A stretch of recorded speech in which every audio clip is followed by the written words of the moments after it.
A quick word before we get into today's podcast. Our dogs are a huge part of the family, and like any dog owner, I want to ensure that they are getting the proper stuff. And this is why we absolutely love Butternut Box. They just make it incredibly easy to feed your dog well. Every single plan is perfectly portioned and tailored precisely to your dog's age, breed, and lifestyle. They have over 11 recipes to choose from, so if you have a fussy eater or a dog with allergies, they're sorted. The meals are delivered straight to your door frozen, so you never run out. You just leave a few pouches out in the fridge to defrost and you're good to go. Plus, you can now find them in Maxi Zoo stores if you need to grab a pack. It leads to better digestion and healthier guts, which every dog owner can appreciate. Go to butternutbox.com/lines of enquiry and use the code lines of enquiry to get 50% off your first 2 boxes today.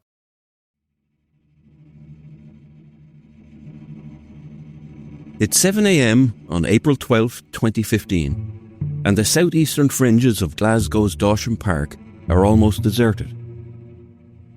On one side of the park, families from the nearby middle-class suburbs push buggies towards the green playing fields and duck ponds. But on this side, there is a look and feel of industrial grit. A 2-metre-high wall softens the sound of trains stopping every 15 minutes at the Kelvindale station, and the sounds of the nearby recycling centre and industrial park cast off a constant drone of noise. On a dry day, you'll find a steady flow of dog walkers here, coming into the park through a gate on the dead-end Dawson Road. They head for the grassy parkland and the wild meadows, where they let their dogs run off the leash. But drizzle falls this morning. On this Sunday morning, however, only one person is walking past the Dawson Road side gate. There's a bin just by the road, a tall rectangular metal bin with an open hole near the top. Visible inside the bin is a black handbag. The person entering the park sees it and pulls it out. They look inside to find an Irish passport and a mobile phone. The passport is in the name Karen Buckley, born 1991, County Cork, Ireland.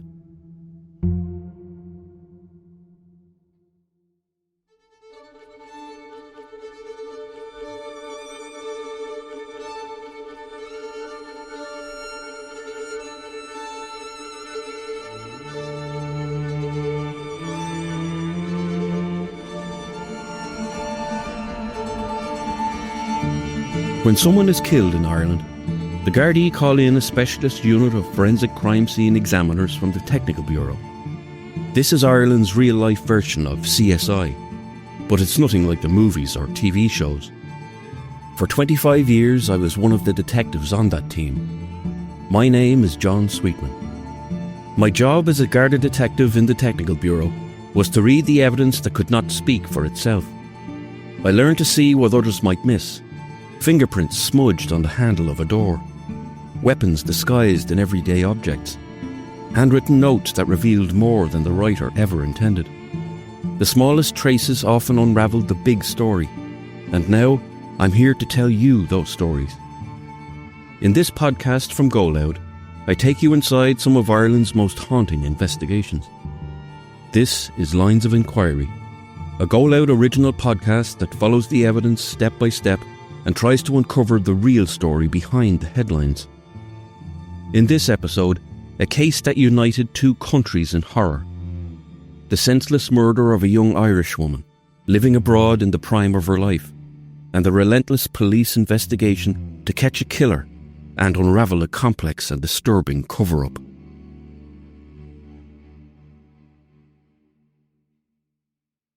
The light drizzle forecast for Saturday night, April the 11th, 2015, didn't stop thousands of people heading out to pubs and clubs across the Scottish city of Glasgow. On any given weekend, venues across the city and its West End were full. Many nightclubs ran at full capacity, and bars and pubs were no different. Glasgow is a university city, brimming with young people. The city has its rough edges, but it is a friendly place. A place where people talk to you when you're queuing or waiting around, or just walking by. That evening, 24-year-old Karen Buckley was out in the city with 3 Irish girlfriends. They were all studying occupational therapy at Glasgow's Caledonian University. Before leaving, they were getting ready at their flat on Hill Street, Garnet Hill. Karen had arrived in Glasgow only 2 months earlier and was learning the city's ways. Before arriving in Scotland, she'd spent some time as a nurse at the Princess Alexandra Hospital in Harlow, Essex, but she wanted to specialise in occupational therapy, so had chosen Glasgow to do her master's degree. Karen's true home, though, was Ireland, on a farm just outside Mourne Abbey, a parish of just 1,000 people near Mallow in North Cork. She grew up there with her parents, John and Marion, and 3 older brothers. In between school and studying nursing in Limerick, she travelled the world, visiting the US, Thailand and South Africa. Moving from place to place came easy to her, and she was confident in new situations. That Saturday night, they did what many students do. They got ready at home, had a few drinks, took a few pictures, and then headed out late. They decided to go somewhere new for them, a popular place with students called the Sanctuary nightclub on Dumbarton Road in the city's West End. They arrived at 11:25 p.m. and queued outside for 20 minutes before getting in. Inside, the club's 3 dance floors were packed. The booths were full and the bar queues were deep. Karen and her friends had drinks and danced. At one point, one of her friends broke the zipper on her dress, and Karen took off her own jacket and gave it to her friend.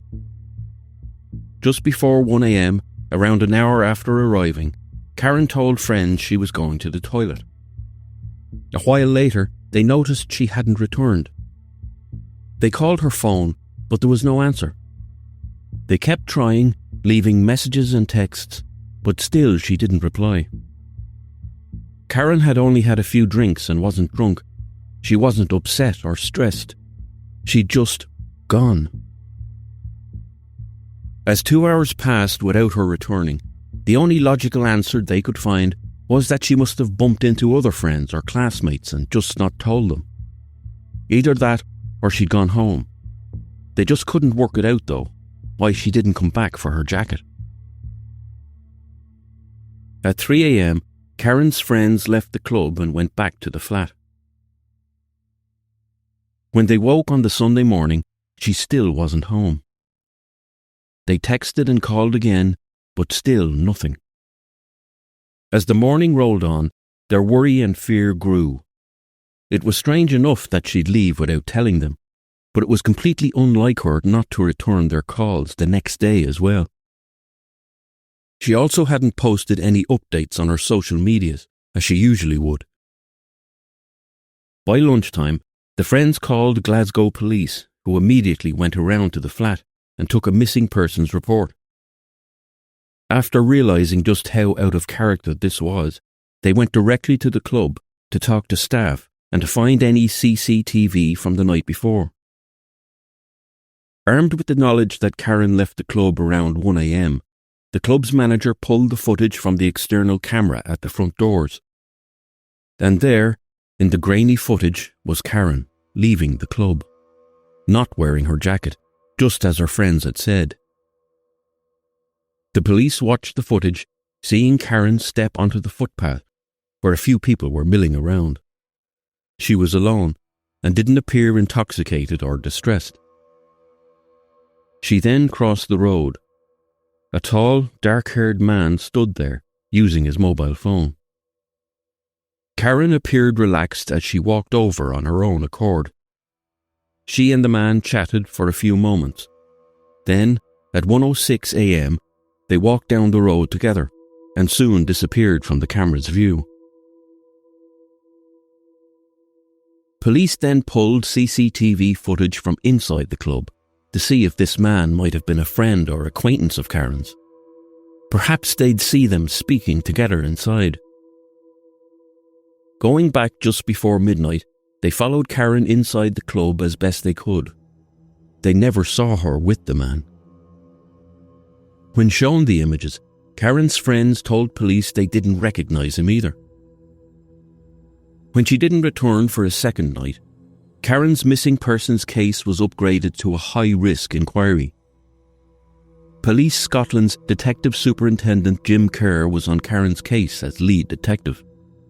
Kerr and his team prepared clips and stills of Karen and the man talking outside the club, ready for a media appeal on that Monday. That morning, Karen's parents travelled from the family farm in County Cork, flying to Glasgow with the hope that they could help find their daughter. Police released photos of Karen and still images from the CCTV. An appeal was made for the man to come forward. As the appeal went out, cybercrime and video analysts were attempting to trace the man's movements, trawling backwards from 1:06 a.m. Using the same camera from the door, they went back to just before 1 a.m, where they could see people standing around outside the club. Then, the footage showed a man walking out of the club. The analysts thought that this could be the man they were looking for. He exited the club, but then went back in. Almost immediately, he came out again. With a better view of him the second time, they knew it was him. The man then crossed the road before pacing up and down. It was at that moment Karen was seen exiting and approaching him. The pair walked off casually at exactly 1:06 a.m. Beyond that, the team weren't able to see the pair walking any further, and so their search widened. Just minutes after Karen had left the club, a public street camera picked up a silver-grey Ford Focus turning back onto Dumbarton Road, where the club was. It then drove east towards Glasgow city centre, in the general direction of Karen's flat. Police considered the idea that the man may have offered Karen a lift home. Another camera captured the same car turning onto Kelvin Way, a long tree-lined boulevard which heads towards Glasgow University. Police examined footage from a camera at an intersection at the top of Kelvin Way. It should have taken a car a minute at most to reach there from the last spot they had seen it. They watched and waited, and nothing. It would be 12 minutes before the car reappeared. Where it had been, or what had caused the delay, they couldn't know.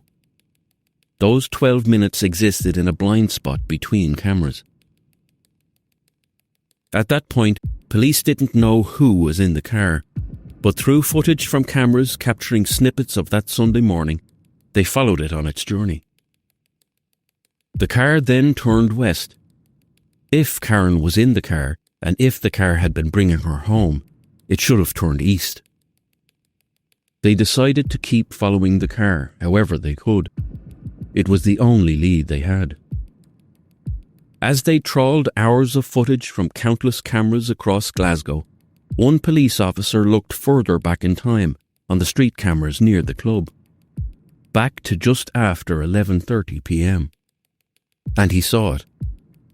At 11:38 p.m, as Karen and her friend stood in the queue outside the club, that same grey Ford Focus was seen arriving nearby. The car parked and 3 men got out of it. Police could see the driver. It was him, the tall, dark-haired man who would walk away with Karen less than 90 minutes later. They knew his face, and now they knew his car.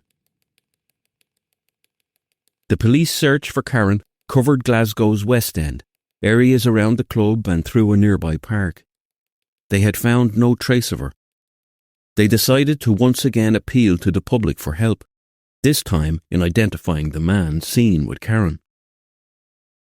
Late that Monday afternoon, Detective Superintendent Jim Kerr made a televised briefing.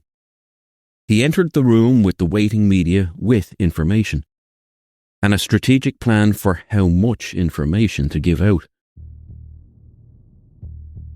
This time, police released CCTV footage of Karen and the man talking and walking off.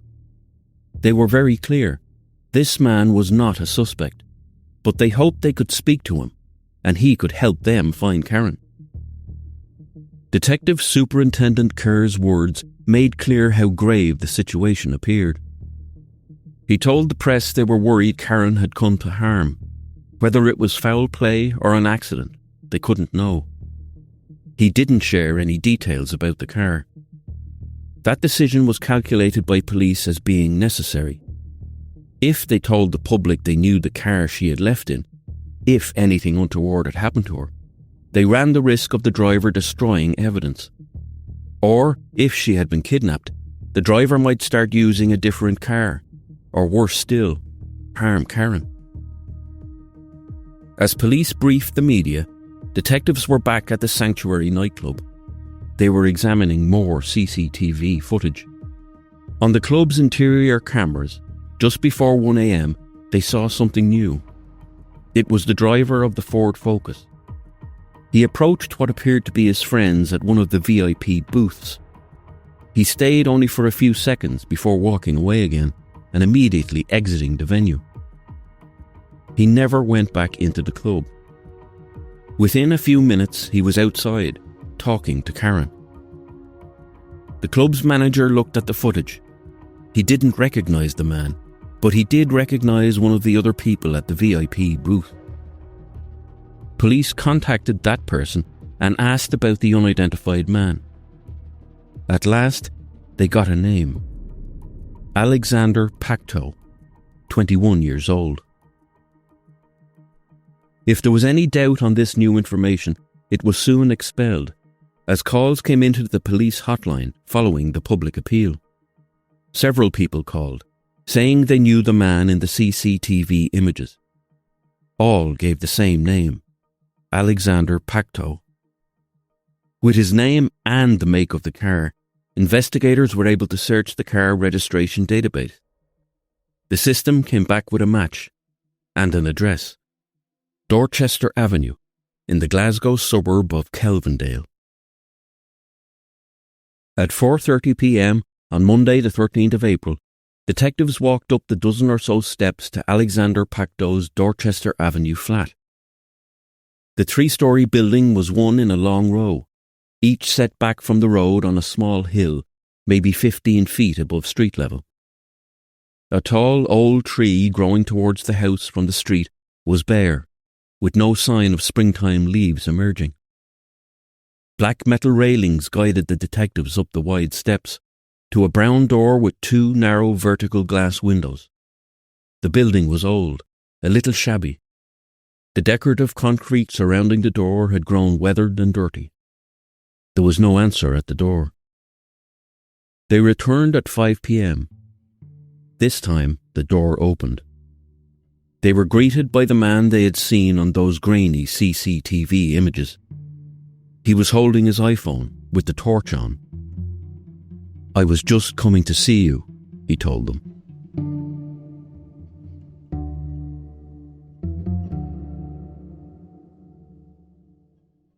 We all want our dogs to live the happiest, healthiest lives possible, but a lot of standard dog food out there just isn't cutting it. That's where Butternut Box comes in. Their mission is simple: to deliver health and happiness to dogs and their humans. They use high-quality, whole ingredients that are so good they've actually been taste tested by humans. When your dog starts eating better food, you see the results directly. More excitement at mealtimes, a shinier coat, and a much happier gut. It's not about being fancy, it's just about giving them real food that brings out the best in them. If you want to make the switch, head over to butternutbox.com/lines of enquiry. Use the promo code Lines of Enquiry at the checkout and they'll give you a massive 50% off your first 2 boxes. Your dog will thank you for it.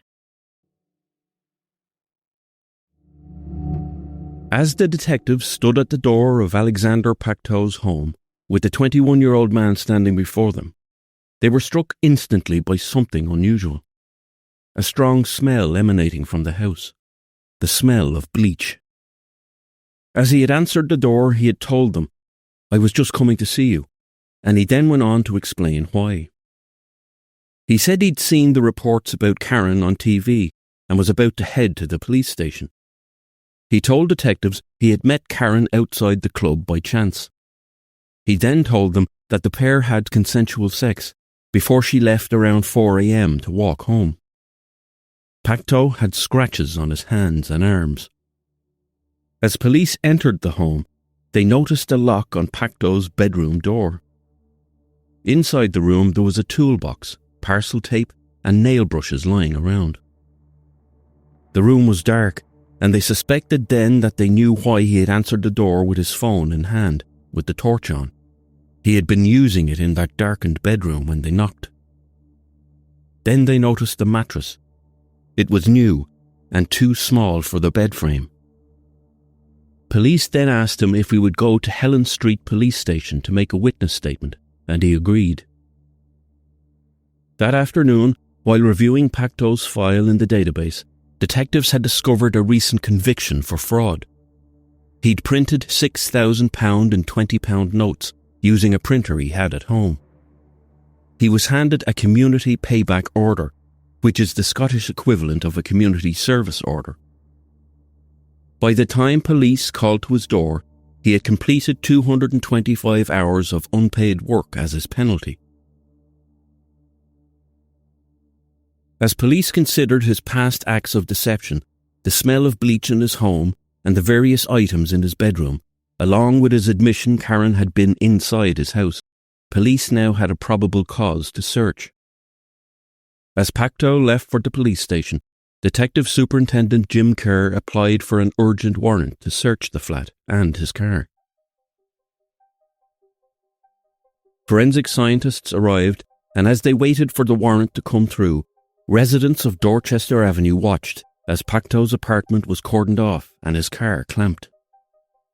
Police had gathered information from the man in the nightclub booth, as well as others who had phoned in about Pacto following the appeal. By the time he was heading in for his witness interview, Scotland Police had a good idea of how he spent his Saturday evening. He'd gone for dinner with family and then met up with 7 friends at his flat before heading out.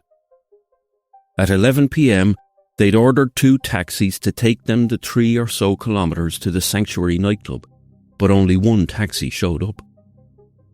Pacto then decided to drive himself and 2 of the friends to the club in his car. This matched the footage seen of him arriving by car at 11:38 p.m, the exact time Karen and her friends were in the club's queue. Pacto's group had booked a VIP booth with waitress service and a 1-litre bottle of vodka for £250. This meant they entered the club almost straight away, skipping the queues, at around 11:45 p.m, the same time Karen entered. Door security also remembered him. At 1 a.m, Pacto had told them he was going to get something from his car, which was parked around 100 metres away. When Pacto arrived at Helen Street Police Station, a routine property search was carried out. In his pockets, they found 2 small keys and a receipt from the Pound Stretcher store on Crow Road. The timestamp read 11 a.m. Sunday, 10 hours after Karen was last seen. The items purchased were caustic soda and drain unblocker. Detectives Chris Snedden and Alex Ward sat opposite Pacto in the interview room. The young man was calm and forthcoming. He answered every question. They asked him if he would like a solicitor, but he said no. They asked him about the purchases he'd made at Pound Stretchers the morning after Karen had supposedly left his flat. As he had told police at his home, he said he'd driven Karen back to his flat and they'd had consensual sex. This time, he expanded on that. He explained that Karen had hit her head on his bed frame, and he hadn't realised she had cut herself and bled. He said he had offered to drive her home, but she wanted to walk, and she left at 4 a.m. It was the following morning that he saw the blood on the bed frame and mattress. When he saw the reports that Karen was missing, he panicked that police might think he'd done something to her, as he might have been the last person to see her. And so, he explained, he went to buy cleaning products. He also wanted to clean his flat, and he said they had clogged drains. When asked where his housemate was at the time, he explained that both the housemate and the housemate's mother were asleep in the flat at the time. The mother was staying over as the pair were going hill walking early the next day. Back at Dorchester Avenue, the forensic search team found something that may have supported Pacto's story of Karen hitting her head. They found traces of blood on his bedsheet and his bed frame. The detectives asked Pacto about the mattress, wondering why it seemed too small for the bed frame. He admitted he'd swapped his for a smaller one after Karen had left. He told them he was so worried about the blood that he burned the mattress and his clothes on a forest road close to his mother's home, about a 30-minute drive from Glasgow. He said he had also disposed of some of the cleaning materials. At the flat, the forensic team went through each room using chemical swabs and luminol, a substance used to detect invisible traces of blood. Despite Pacto's attempts to remove Karen's blood traces, they found more. It was on the floorboards beneath the carpet in his bedroom, in the hallway and communal stairwell, and in the bathroom, including in the bath. At 11:55 p.m, after 6 hours of questioning as a witness, police explained to Pacto that while his flat, car and phone were being examined, he would be released to a hotel. He was then asked to sign his witness statement. The investigators knew that there wasn't enough evidence for an arrest, but they felt it was close. Pacto was taken away to stay at the Holiday Inn, where police remained outside watching him. That night, Detective Superintendent Kerr fast-tracked the digital analysis of Pacto's phone data, including location retrieval. Police then began a massive sweep of all city and regional council CCTV footage, private business security tapes, including from the Pound Stretcher store Pacto had visited that Sunday morning. They looked through footage from every public traffic camera along the route between the nightclub and Pacto's flat, as well as out towards his mother's home, where he said he had burned the mattress. At 4 a.m. the following morning, Pacto's Ford Focus was towed away to be forensically examined. Detectives soon located Pacto's flatmate. He confirmed that his mother had stayed over on Saturday night and that they'd gone hill walking early on Sunday. Around lunchtime, Alexander texted him to ask what time he'd be home. He replied, around 8 p.m. When he walked through the front door at 8:15 p.m, he found Alexander frantically scrubbing the hallway floor and communal stairwell with heavy cleaning products. 15 minutes later, Alexander went to bed and locked his door. Door-to-door inquiries began around Pacto's home, with police asking if anyone had seen Karen or anything unusual. One neighbour told police how that Monday, around 10 a.m, almost 36 hours after Karen was last seen, they'd watched a tall man with dark hair struggling to get a mattress into the back of his car. The man was using phone charger cables to try to tie it up. He was shoving the mattress into a grey Ford Focus.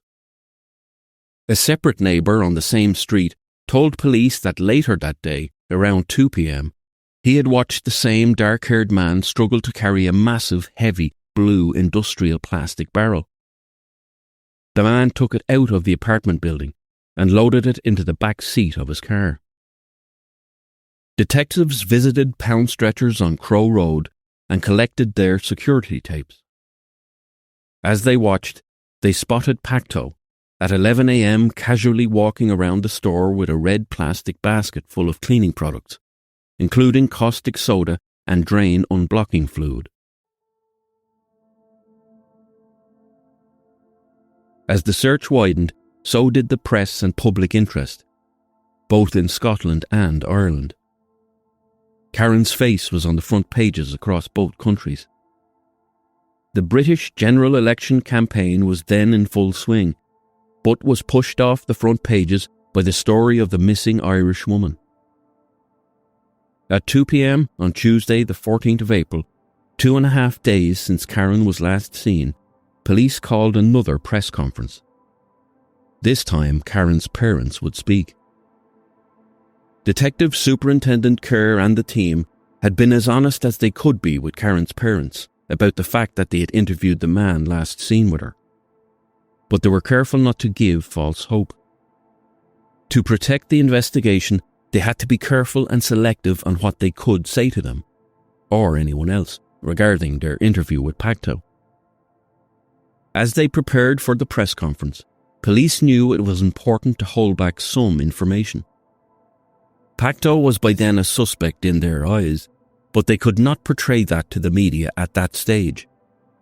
They had to let the investigation follow the proper processes, or risk prejudicing a future trial. At 1:40 p.m, just 20 minutes before the press conference, a member of the public contacted police. They told them that on the previous Sunday morning at 7 a.m, some 6 hours after Karen was last seen, they had been walking along Dawsham Road, by the entrance to Dawsham Park. The spot was just minutes from Pacto's home on Dorchester Avenue. In a bin there, they noticed a handbag. A handbag that they now believed belonged to Karen. It contained a passport and a cell phone. The person handed the items over to the police, admitting that they had wiped the phone of all its data, intending to keep it. Police knew that the location of the discovery was not on the route Karen would have taken if she was walking home. It was in the opposite direction. The search out on the streets of the city soon moved to focus on Dawsham Park, with the area cordoned off. A helicopter searched overhead and hundreds of additional officers were drafted to assist specialist teams, including police sniffer dogs and teams of divers who would search the nearby river and canal.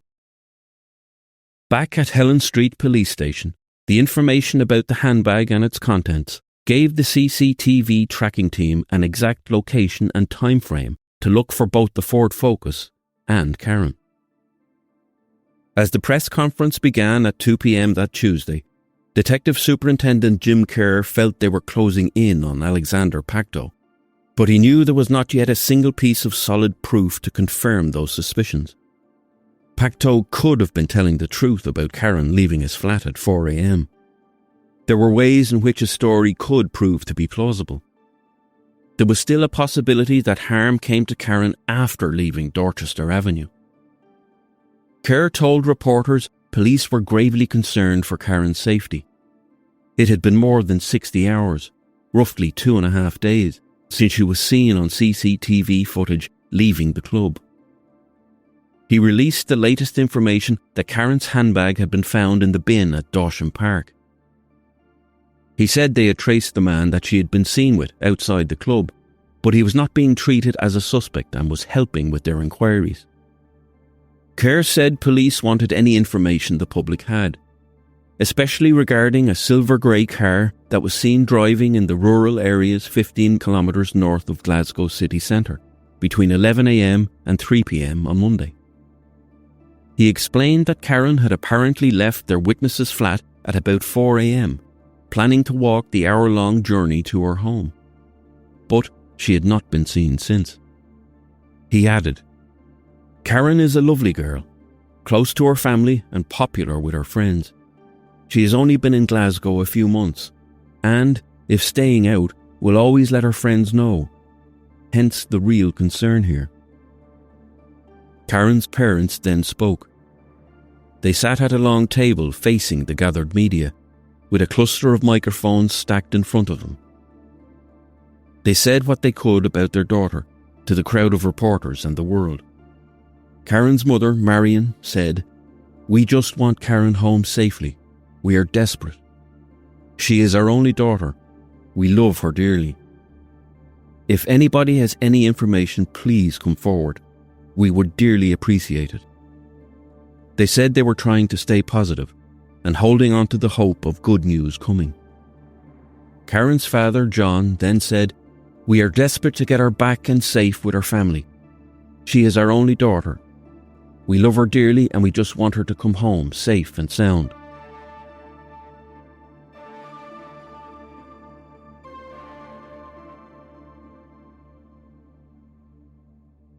By this time, the Facebook page "Please Help Find Karen Missing in Glasgow" had been set up and already had 27,000 likes and hundreds of messages of urgency and hope.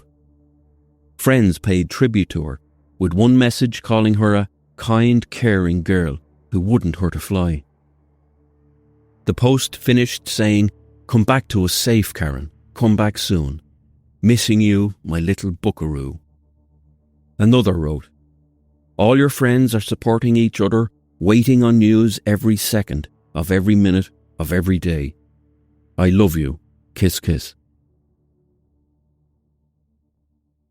Back home in Ireland, Karen's neighbours had taken over the care of the family farm, and their community rallied and supported the family and each other.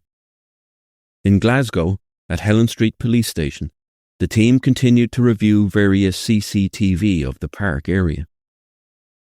When they searched the cameras that covered the roads leading in and out of Dawson Park, they noticed something that could prove significant. At 1:26 a.m, just 20 minutes after Karen left the club, Alexander Pacto's silver grey Ford Focus could be seen arriving at Dawson Road, alongside the park. The car stopped near the quiet, secluded industrial entrance, not far from his home. The same entrance where the handbag was found in the bin a few hours later. The car sat there for over 20 minutes before leaving the area and heading back towards Pacto's home. As they viewed the footage, police were hit with a haunting question. If Pacto was dumping Karen's bag at 1:30 a.m, did that mean by then Karen was dead? If so, was her body in the car as it sat parked outside Dawson Park? In total, police analysed more than 1,200 hours of camera footage in those few days. As they worked through the mountain of footage, they pieced together Pacto's movements after leaving the club. They came to believe that Karen had accepted an offer of a lift home from Pacto. They had walked to his car before driving in the direction of her flat. He then turned onto Kelvin Way, a long and dark, tree-lined street. This was the location where his car had stopped for 12 minutes, before appearing again at the top end of the street, a journey that should have taken just 1 minute. He then turned left in the direction of his flat. He drove beyond his home to the secluded side of Dawson Park, where he dumped her handbag in a council bin. He parked there for just over 20 minutes, before returning to his home at 2 a.m. As police placed the pieces alongside each other, they began to believe that whatever happened to Karen, it might have been during that first 12-minute stop.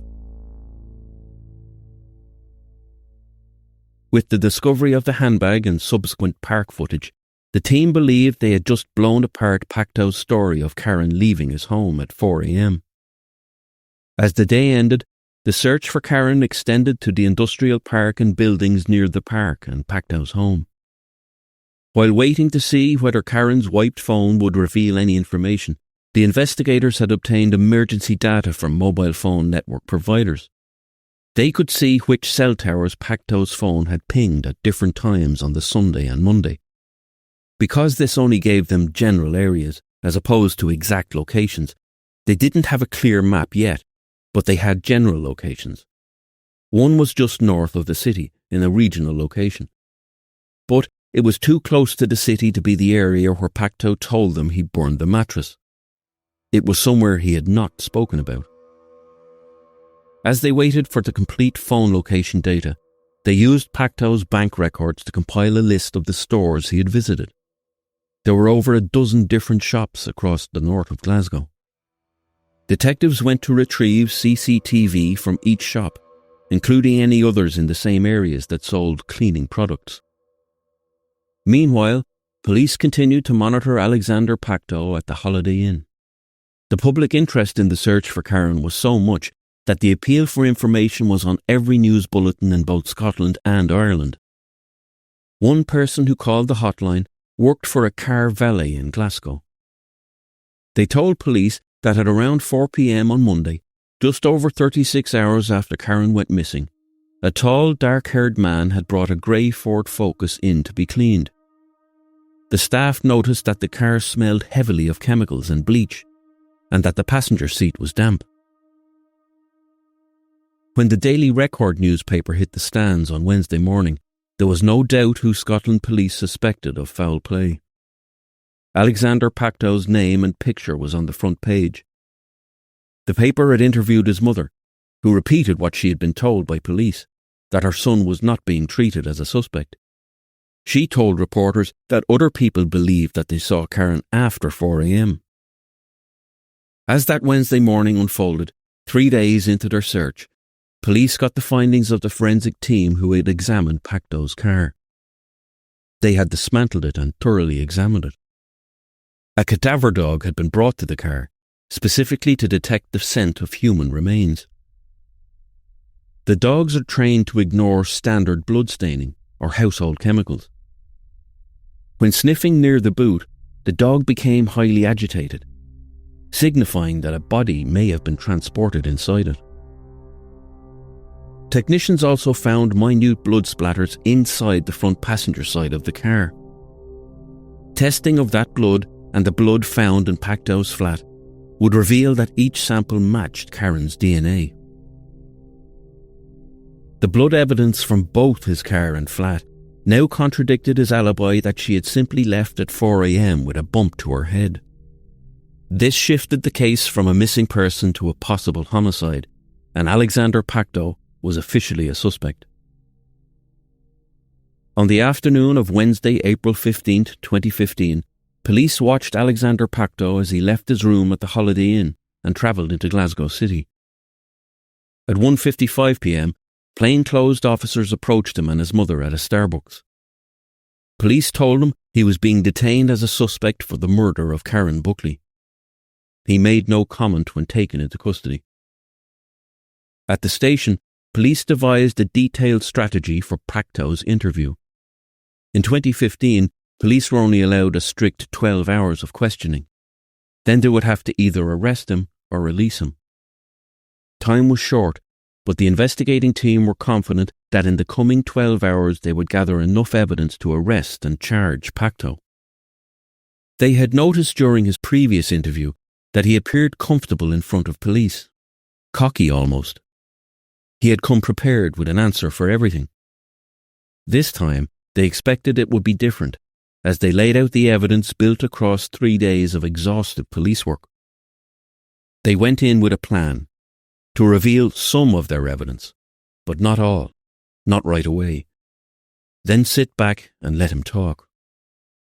They intended to allow him to talk himself into a corner and break down his own alibi. When he arrived at the station, the 21-year-old Pacto appeared calm. During the routine processing and search in the holding area, he was asked to empty his pockets. A crumpled note on Holiday Inn notepaper fell out. As police read it, they realised it was a list of all the things he'd already told them, the details of his story, a sort of cheat sheet of his alibi. As the interview began, Detective Inspector Jamie Picken asked Pacto to again tell them about meeting Karen. He repeated his story that she had knocked her head but it wasn't serious, and, after refusing a lift home, she had left at 4 a.m. Pacto was articulate and intelligent, even charming as he answered the questions. It seemed to the police that he was enjoying being interviewed. They began to wonder if he saw their questioning as a challenge. But as the questions went on, his demeanour began to shift. His early confidence began to leave him. He fidgeted with his fingers, keeping his head down as he quietly answered questions without looking up. Detective Inspector Picken confronted him with the CCTV footage from Pound Stretcher, but he shrugged it off, just as he had done before. However, by the time police sat in that room with Pacto, they were armed with a wealth of digital data retrieved from his phone. This time the team had a much clearer picture of his movements and purchases in the hours and days after Karen's disappearance. They could now tell a very different story to the one he had told previously, down to the minute. On Sunday morning at 8 a.m, 7 hours after Karen was last seen on CCTV and 6 hours after Pacto's car arrived home, he Googled the properties of sodium hydroxide, better known as caustic soda. It is a readily available and well-known corrosive substance, which has the potential to dissolve human tissue if given enough time. Later, at 9:42 a.m, he drove to hardware shop B&Q. There, he purchased 6 litres of caustic soda, along with heavy-duty masks and gloves. He asked a staff member for advice on how to remove bloodstains from a mattress. At 11 a.m, he purchased bottles of caustic soda and drain unblocking fluid at Pound Stretcher. From there, he went home to the flat. At 12:38 p.m, he texted his housemate to ask what time he would be returning home. The housemate said 8 p.m. At 8:15 p.m, his housemate returned home and found Pacto scrubbing the flat and outdoor stairs with strong chemicals. Shortly afterwards, Pacto went to bed. The next day, Monday, at 4:52 a.m, he drove to Bridge 27 on the Forth and Clyde Canal near his flat. He stayed there for a short time. At 6:27 a.m, he purchased white spirit and a lighter from Tesco. He then did something that police were yet to explain. At 6:45 a.m, he drove to a rural area, a few kilometres north of Glasgow. Police were still unable to determine the exact location. They knew it was not the area he had told them he had visited, where he said he had burned his mattress in a panicked state. He was home again by 8:30 a.m, and at 8:34 a.m, he used his phone to Google industrial-sized storage containers, buying one online. By 9 a.m, he was at a Glasgow packaging company collecting a 220-litre industrial blue plastic barrel. On his way home, at 9:38 a.m, he stopped again at a Pound Stretcher. He bought more caustic soda and drain unblocking fluid before returning to his flat. By this point, he had purchased between 40 and 45 litres of caustic soda. Around 20 minutes later, his neighbour saw him trying to fit a mattress into the back of his car. At 10:27 a.m, he was at an Asda supermarket. He bought another lighter and lighter fluid, and 20 minutes later he had returned to that rural area, just a few kilometres north of Glasgow. He was home again by 11:20 a.m. He stayed there for over 2 hours before a second neighbour saw him struggling to get an industrial-sized blue barrel into his car. After this, traffic cameras saw his car driving out of central Glasgow. The blue barrel was visible on the back seat. At 2:22 p.m, he returned to Asda, where he bought 2 heavy-duty padlocks and additional white spirits. At 2:35 p.m, he drove back to that countryside area for the third and final time. He arrived at the car valet station at 3:30 p.m. While he casually waited for his car to be deep cleaned, he used his mobile phone to make a listing online. Grey Ford Focus, quick sale. He then returned home where, at 5 p.m, he opened the door to the police.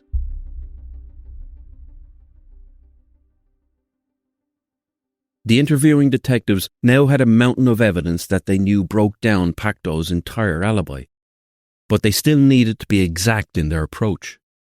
They were still missing parts to the story, still things unknown. It was at 3 p.m. that day, just 1 hour after Alexander Pacto's arrest, when Scotland Police got a call from another member of the public. The man had seen the appeal about the grey Ford Focus and recognised it as the same car belonging to a man he used to work with in a fireworks business. He gave the name Alexander Pacto. He told them about a location that he felt might be relevant to the investigation. Pacto had rented storage space for the fireworks, he said, on a farm just north of Glasgow. Within 30 minutes, police were on their way.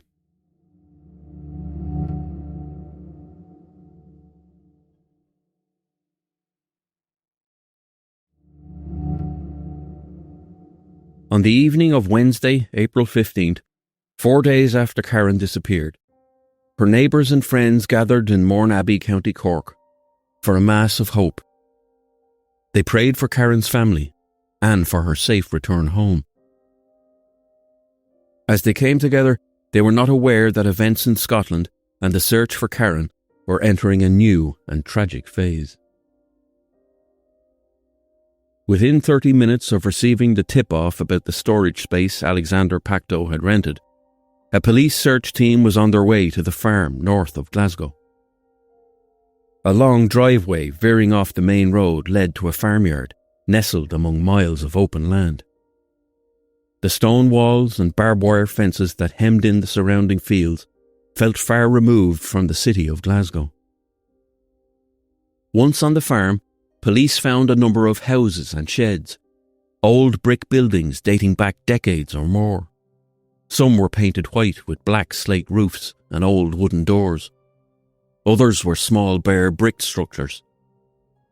A police helicopter circled above, flying over the surrounding fields and woodland, and police rode out on scrambler bikes to search the wider area.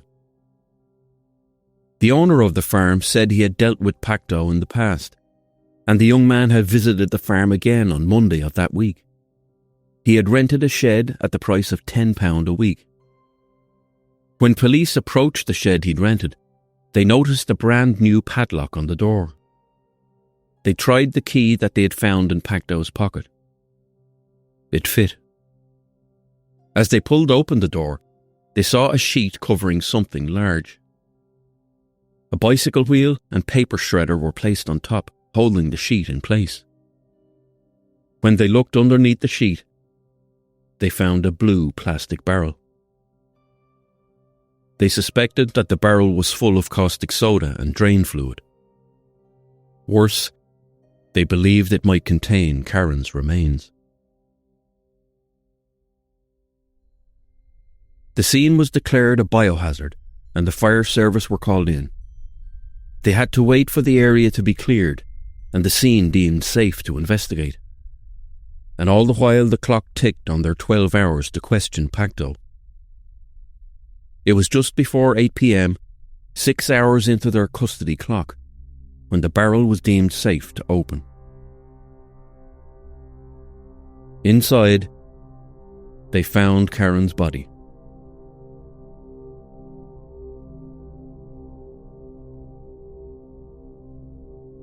Alexander Pacto was formally arrested for the murder of Karen Buckley.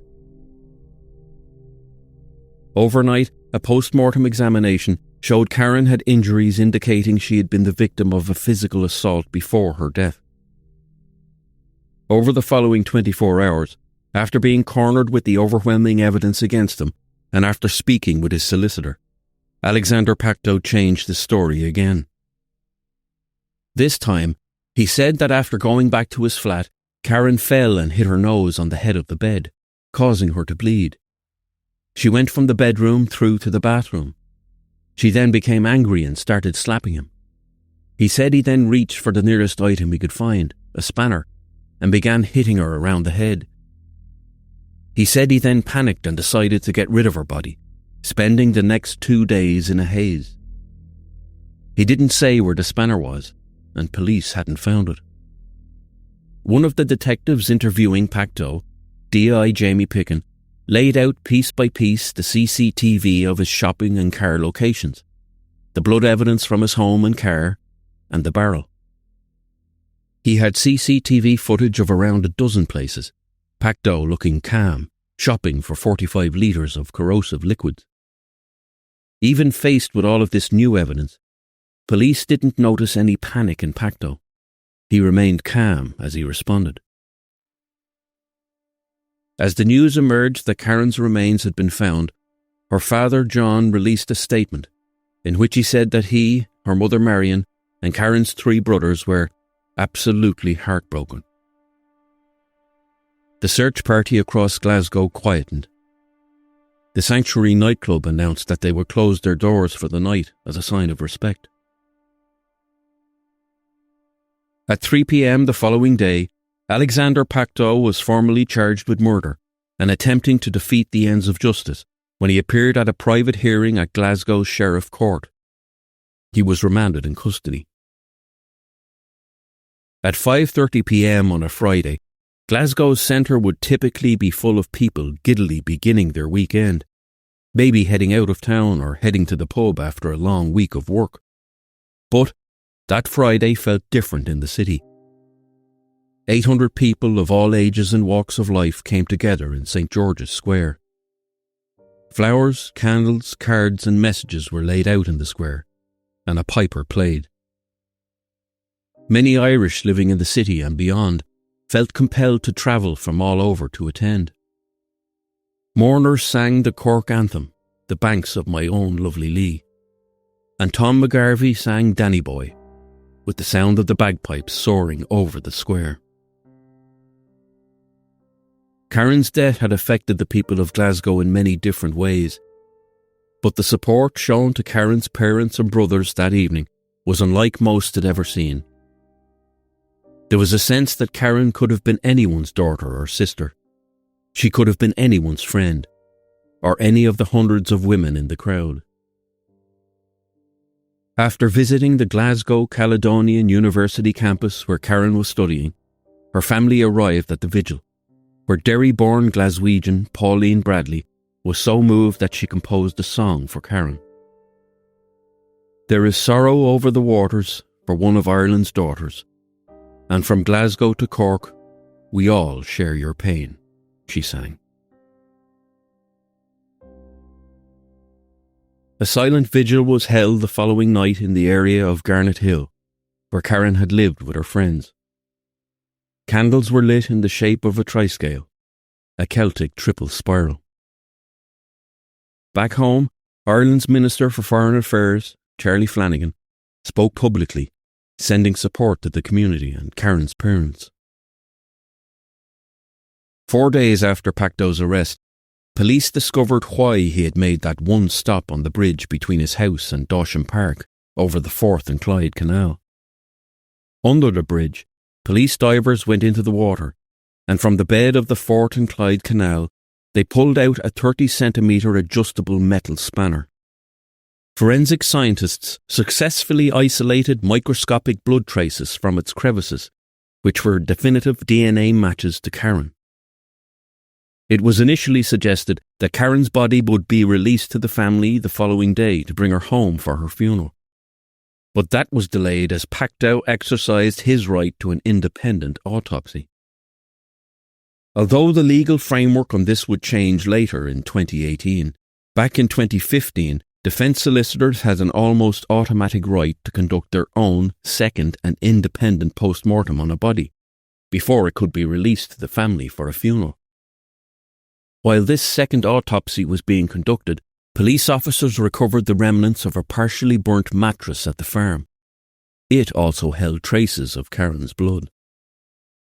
Because of the second autopsy, Karen was not transported back home to Cork and laid to rest until April the 28th. 600 mourners, including police officers from Scotland who had been involved in her search, school friends and the wider community, joined her family and friends at the Church of St. Michael the Archangel in Mourne Abbey. With the church full, hundreds spilled outside. Karen's classmates stood in silence in their nurses' uniforms. They all carried a single red rose. As the hearse drove away, they lined the street alongside school children, forming a guard of honour. At the Buckley home, Karen's old bedroom was filled with thousands of handwritten letters sent to her family by people across the world. Over the 4 months between Pacto's arrest and his court date, Scotland's most senior prosecutor, the Lord Advocate Frank Mulholland QC, took on the task of preparing a watertight case. The expectation was that Pacto would plead not guilty. Detective Superintendent Kerr and his team meticulously reviewed each piece of evidence, including every moment of thousands of hours of CCTV. They went back to look at street footage from around the club during Pacto's very early 12:30 a.m. exit before meeting Karen. Because Karen was in the club at the time, street footage of the time wasn't initially relevant. But now they were building a case to prove premeditation and the exact method in which Karen was killed. It was at around 12:30 a.m. on Sunday the 12th of April, when they knew Pacto was outside the club, that they saw a young woman in a pink dress walking on her own down Church Street, where Pacto had parked his car. Then they saw him, close behind her, ducking in and out between parked cars. He was stalking her. The woman in the pink dress then stepped out onto the street and hailed a taxi. She drove off, and Pacto continued walking back to the club. The footage matched up with other footage of him leaving the booth at 12:30 a.m, then coming back to his friends before leaving again and meeting Karen. On June 4th, Detective Superintendent Kerr stood in front of the media once again. This time, he showed a CCTV still of the young woman and asked for the public's help to trace her. He stressed that she was in no way connected with the death of Karen, but that she may have information that could assist the investigation. The woman came forward. She had no idea how close she had been to Pacto. She may not have known it at the time, but she had not only had a terribly lucky escape, she had also assisted the prosecution in gathering solid proof of premeditation, which could prove to be critical if Pacto's defence argued that he didn't intend to kill Karen. As August approached, the team had painstakingly pieced together what they believed had happened to Karen that night. They could now disprove Pacto's latest story, that he didn't mean to kill her in his flat, that it was all a tragic accident, and all he did after that was the result of his panic. But the full evidence police had gathered from the car and Karen's injuries had shown he had killed her before he arrived home. They believed that it was during those 12 minutes, when his car was hidden from cameras on the long street between the club and his home, that he had killed her. Injuries to both her hands and arms, as well as the injuries to his that were seen when police first met him, proved some sort of struggle had occurred and that Karen fought for her life. With the soft tissue injuries to her neck, investigators concluded she had been strangled. Her post-mortem also showed that she was struck 12 or 13 times on the head with the spanner found in the canal. Pacto's claim that they had sex that night was proven to be completely false. Karen died in the car within 18 minutes of leaving the nightclub. Police believed that he had a premeditated plan to violently assault and kill a woman that night. After carrying out his plan, he dumped her bag and went home, where he collected a sheet, wrapped her in it, and carried her from the car up the communal stairs into the flat, while his housemate and their mother slept. He took Karen into his room and locked his bedroom door from the inside. The next morning, he began his calculated cover-up, starting with Googling corrosive liquids. When his attempt at dissolving her body in the bath was unsuccessful, he dragged her remains back into his room, wrapping it in a duvet. He then attempted a deep clean of his bedroom and flat before his housemate returned home. The following morning, Monday, April 13th, at 4:52 a.m, he drove to the canal bridge to dispose of the spanner. He then spent the day buying the Blue Barrel and dozens more litres of caustic soda and bleach, all at different stores not to raise a suspicion. Then he rented the shed and hid Karen there. He got his car cleaned and tried to sell it. What he didn't know was that dozens of people across Glasgow had seen him, or had memories of him to tell the police. Friends had recalled times he'd spoken of the best way to get rid of a body, or how he might attack a woman. On August the 11th, 2015, Karen's family arrived at court with Mourne Abbey parish priest, Father Joe O'Keefe, and a Garda liaison officer who travelled with the family from Ireland to support them. Before Alexander Pacto entered the courtroom, the prosecution withdrew the second charge of attempting to defeat the ends of justice in exchange for a guilty plea. Alexander Pacto and his counsel knew the evidence against him was overwhelming.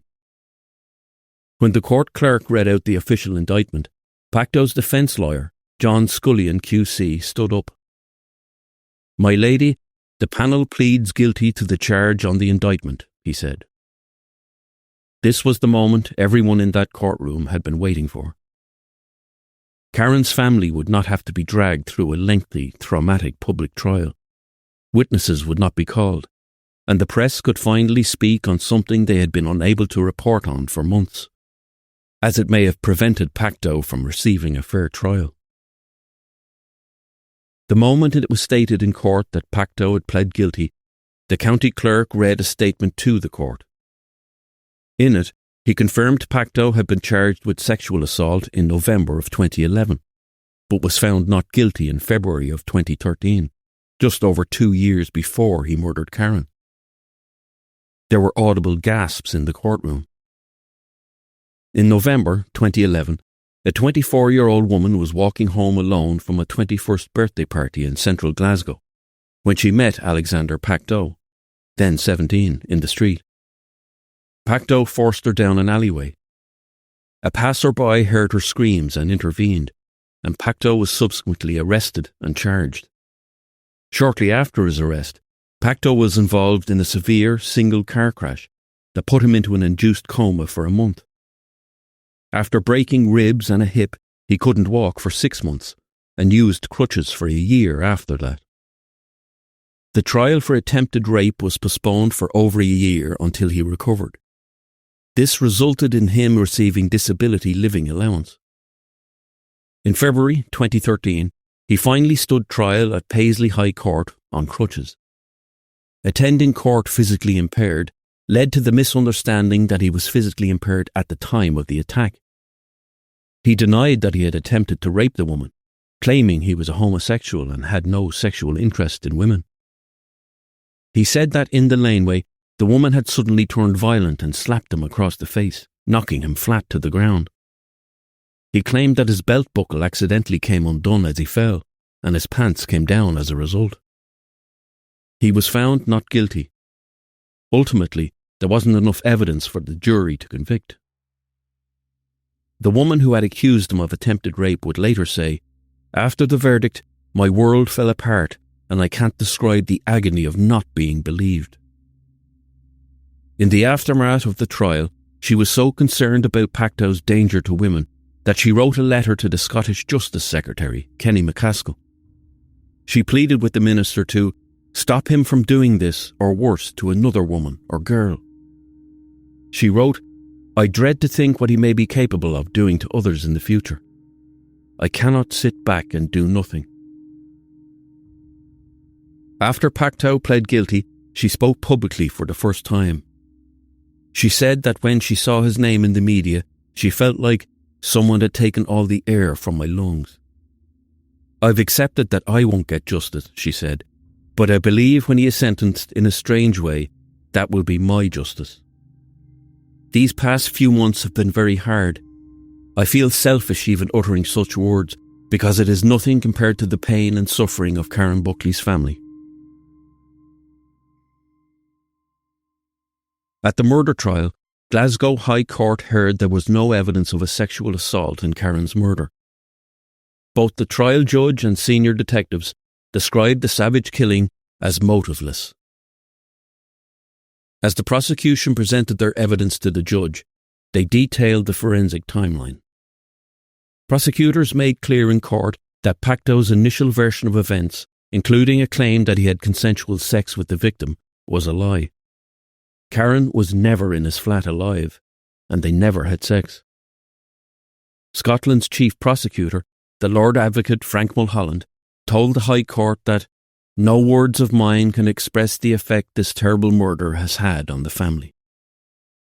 It was said that Karen Buckley's encounter with her murderer outside a nightclub was entirely random, but prosecutors told the court they believed Pacto was intent on attacking some woman that night.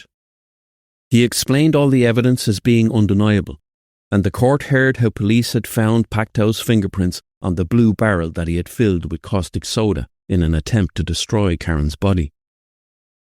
An assigned social worker who had dealt with Pacto said he showed no remorse over what he had done.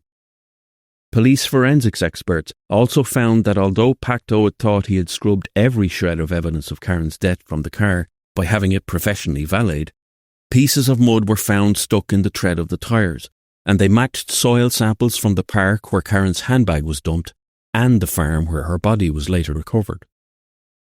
Pacto's defence argued that because the prosecution had formally withdrawn the concealment charge, and so his actions after killing Karen were not part of the case anymore, the judge should ignore the attempts to conceal the crime when passing sentence. This legal manoeuvre deeply angered the judge, the Honourable Lady Ray. After hearing the arguments, The judge accepted the guilty plea, but officially deferred sentencing for 4 weeks to allow for the compilation of criminal justice social work reports. Pacto was led down to the cells. During the final sentencing on September the 8th, the judge publicly attacked the prosecution's decision to drop the lesser charge. The Crown, for some reason, decided not to persist in seeking a conviction on that charge. I regret that the Crown, in withdrawing charge 2, has to some extent tied my hands in relation to this sentence. Despite her frustration with the prosecution's decision, Judge Lady Ray rejected the defence argument that she should ignore the cover-up of the murder. She ruled that because of the horrific details of the cover-up were still written into the agreed narrative signed by both parties, she was legally entitled to view his post-murder conduct as a massive aggravating factor. She then sentenced Alexander Pacto to the full 23-year minimum life sentence. Addressing him directly, she said, "This crime is a very shocking and disturbing case. You killed a young woman who was a stranger to you in what appears to be a motiveless, senseless, brutal attack." Outside the court, Karen's father, John Buckley, described Pacto as truly evil and said he hoped he would spend the rest of his life in prison. In a statement released after the hearing, he said he and her family were devastated and heartbroken at the thought of his daughter's final moments. The panic and fear she experienced as she fought for her very survival, but she had no chance against that coward. The last face she saw and the last voice she heard was of that cold-blooded, cowardly murderer, who calmly set about trying to dispose of her body so she would never be found. He thanked the people of Glasgow and Ireland for all their support. What a waste of a young life. It all seemed unreal, he said. We miss her terribly. In December 2025, 10 years after the murder of his daughter, John Buckley wrote a letter to Alexander Pacto in prison. With it, John enclosed a religious prayer and a small crucifix from the pilgrimage site of Medjugorje. Of writing the letter, John said, "I told him I forgive him, and that if we turn back to Jesus, no matter how bad or what harm we've done, if we're sorry, he will forgive us. Maybe in his own time, he will turn back to God. I hope he will be in heaven someday."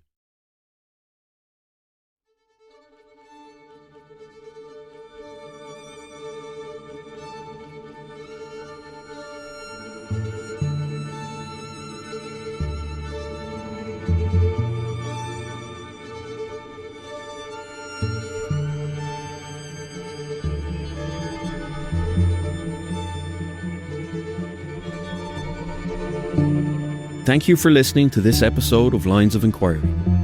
If you're enjoying the podcast, leaving a rating or review really helps. We've now passed 5,000 5-star ratings on Spotify, along with a growing number of reviews on Apple Podcasts. Those reviews make a real difference and help new listeners find the series. Make sure you like and subscribe to the podcast to get notified whenever a new episode is released. If you're listening on Spotify, you can also leave a comment on this episode. We read every comment, and we're genuinely grateful for the time you take to share your thoughts. You can get in touch with us directly by emailing linesofenquiry@goloudnow.com if you have a question or a case you'd like us to cover. We'd love to hear from you. Follow us on Instagram @Lines of Enquiry Podcast, and if you can, share the podcast with others. Lines of Enquiry is presented by me, John Sweetman. The podcast is created by Darren Cleary. Our executive producer is Owen Brennan. Our producer is Siobhan Walsh. This episode was written by Anna Priestland and edited by Owen Brennan. Sound design and editing by Neil Kavanagh, with legal, marketing and social media support from the team at GoLoud. Join me next time as we open another case and follow the evidence wherever it leads. Because, in the end, everything done in the dark comes to light.